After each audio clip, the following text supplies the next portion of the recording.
अस्सलाम वालेकुम स्टूडेंट्स। आज हमने चैप्टर नंबर 14 में टॉपिक नंबर 14.5 स्टार्ट करना है, जो कि है लेप्टॉन्स से रिलेटेड। जो हमारा प्रीवियस टॉपिक था उसमें हमने क्वार्क्स पर बात की थी और आज हमने लेप्टॉन्स डिस्कस करने हैं। इसमें लिखा हुआ है कि they are elementary particles and are not composed of other particle. ये एलिमेंट्री पार्टिकल हैं और कोई भी अदर पार्टिकल इनकी कंपोजिशन में इस्तेमाल नहीं होता। इनके ऊपर जो है वो प्लस इलेक्ट्रिक चार्ज होता है और some time they are neutral, मतलब ये दोनों तरह से बिहेव करते हैं। सम टाइम पॉजिटिव चार्ज इनके ऊपर होता है और सम टाइम जो है वो न्यूट्रल चार्ज होता है। इनकी स्पिन 1/2 होती है और ये जो है वो न्यूक्लियर इंटरेक्शंस में मतलब यूज़ नहीं होते। They do not take part in nuclear interactions, strong nuclear interactions, तो उनमें जो है वो ये हिस्सा नहीं लेते। मतलब बाकी जो भी हमने जितने भी एलिमेंट्री पार्टिकल्स पढ़े हैं वो स्ट्रॉन्ग न्यूक्लियर इंटरेक्शन में यूज़ होंगे, ये यूज़ नहीं हो सकते। They can not be found with in the nucleus. If produced in the nucleus they rush out with large kinetic energy. ये न्यूक्लियस के अंदर एग्जिस्ट नहीं कर सकते। अगर किसी भी तरह से न्यूक्लियस में प्रोड्यूस हो जाए तो ये न्यूक्लियस से बाहर निकल जाते हैं with the very large kinetic amount of kinetic energy.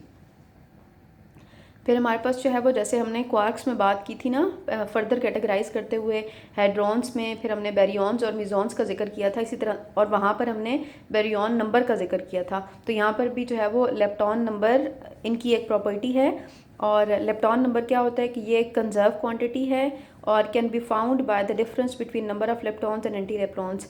कि अगर आप लेप्टॉन नंबर कैलकुलेट करना चाहते हैं तो वो आप किसी भी केमिकल रिएक्शन में लेप्टॉन और एंटी लेप्टॉन जो नंबर है उनको आपस में माइनस कर दें तो आपको लेप्टॉन नंबर देखने को मिलेगा। ठीक है, लेप्टॉन्स के लिए लेप्टॉन नंबर +1 होता है और एंटी लेप्टॉन्स के लिए -1 होता है। और जो सबसे स्मॉलेस्ट लेप्टॉन है एग्जाम्पल में वो इलेक्ट्रॉन है which is most stable among all other leptons. Electron जो है वो एक स्टेबल लेप्टॉन है और इस बाकी जितने भी लेप्टॉन्स हैं उन सब में से। ठीक है, और some other examples of leptons are tau and mu lepton. ठीक है, आप अगर अपनी बुक देखेंगे तो बुक में इससे रिलेटेड भी टेबल बना हुआ है जिसमें उसने बहुत सारी एग्जांपल्स दी हुई हैं इनकी लेप्टॉन्स की, इनके मैसेज और बाकी भी जो इनकी प्रॉपर्टीज़ हैं, यानी कि लेप्टॉन नंबर, मैसेज, स्पिन, ये सारी बातें जो है वो वहाँ पर मेंशन की हुई हैं।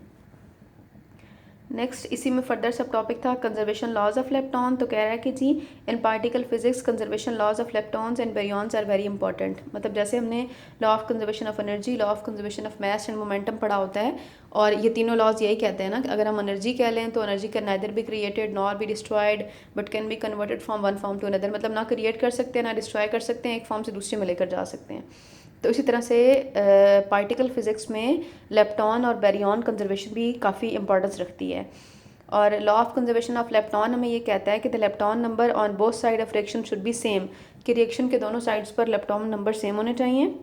और law of conservation of baryon ये कहता है कि the baryon number on both sides of reaction should be same. मतलब लेप्टॉन नंबर और बैरियॉन नंबर, अगर आपके पास कोई भी केमिकल रिएक्शन है तो दोनों साइड पर सेम रहना चाहिए। दोनों साइड से मुराद है on the sides of reactant on and on the sides of product. Example में बीटा डीके लिखा हुआ है। बीटा डीके में हमारे पास जो है वो दो टाइप्स हमने पढ़ी है ना, बीटा पॉजिटिव और बीटा नेगेटिव। तो ये आपको बीटा नेगेटिव डीके की एग्जांपल मैंने लिख कर बताई है। इसमें जो न्यूट्रॉन है वो प्रोटॉन में कन्वर्ट होता है, साथ में इलेक्ट्रॉन और एंटी न्यूट्रिनो बनते हैं। अब अगर जो रिएक्टेंट्स वाली साइड है न्यूट्रॉन, वहाँ पर बैरियॉन नंबर देखें तो 1 है। अगर प्रोडक्ट्स वाली साइड पर देखें तो प्रोटॉन का बैरियॉन नंबर 1 होता है, इलेक्ट्रॉन और एंटी न्यूट्रिनो का 0 होता है, बिकॉज दे आर नॉट बैरियॉन्स। तो प्रोडक्ट्स वाली साइड पे भी जो बैरियॉन नंबर है वो हमें मिल गया 1। इसका मतलब है रिएक्टेंट्स और प्रोडक्ट्स वाली साइड पे इक्वल है, तो हमारे पास law of conservation of baryons fulfil हो रहा है। और इस तरह से अगर लेप्टॉन में देखें तो न्यूट्रॉन लेप्टॉन कैटेगरीज में नहीं है तो लेप्टॉन नंबर 0 हो गया, और दूसरी साइड पर देखें तो प्रोटॉन लेप्टॉन कैटेगरी में नहीं है तो 0 हो गया। इलेक्ट्रॉन और एंटी न्यूट्रिनो जो है वो लेप्टॉन्स की कैटेगरी में आते हैं, तो इनके जो नंबर्स हैं वो +1 और -1 हो गए, बिकॉज अगर एंटी लेप्टॉन है तो उसका लेप्टॉन नंबर -1 होगा ना, और एंटी न्यूट्रिनो इलेक्ट्रॉन का एंटी पार्टिकल है, सो इसका जो लेप्टॉन नंबर है वो -1 होगा। सो +1 -1 कैंसिल करके 0 हो जाएगा। तो रिएक्टेंट्स वाली साइड पे और प्रोडक्ट्स वाली साइड पर दोनों साइड्स पर सेम आ रहा है, इसका मतलब है law of conservation of lepton भी यहाँ पर फुलफिल हो रहा है। ठीक है, आप कोई भी रिएक्शन लिख सकते थे, बीटा डीके का लिखे या कोई भी लिखे, इससे रिलेटेड आपकी बुक में आई थिंक एग्जाम्पल भी है जिसमें उसने आपको beta negative beta positive decay के लिए law of conservation of lepton और बैरियॉन्स प्रूव करके बताया। आप वहाँ से एग्जाम्पल कोट करें, आप ये एग्जाम्पल कोट करें, इट्स अप टू यू। ये हमारा छोटा सा टॉपिक था जिसमें आपने लेप्टॉन की प्रॉपर्टीज़ के बारे में डिस्कस किया। एक दफ़ा आप इसको बुक से रीड कर लीजिएगा। ऑलमोस्ट जितनी भी इंपॉर्टेंट प्रॉपर्टीज़ थी वो मैंने आपके सामने यहाँ पर नोट्स की फॉर्म में शेयर कर दी हैं। इंशाल्लाह नेक्स्ट लेक्चर में हम अपना 14.6 टॉपिक स्टार्ट करेंगे।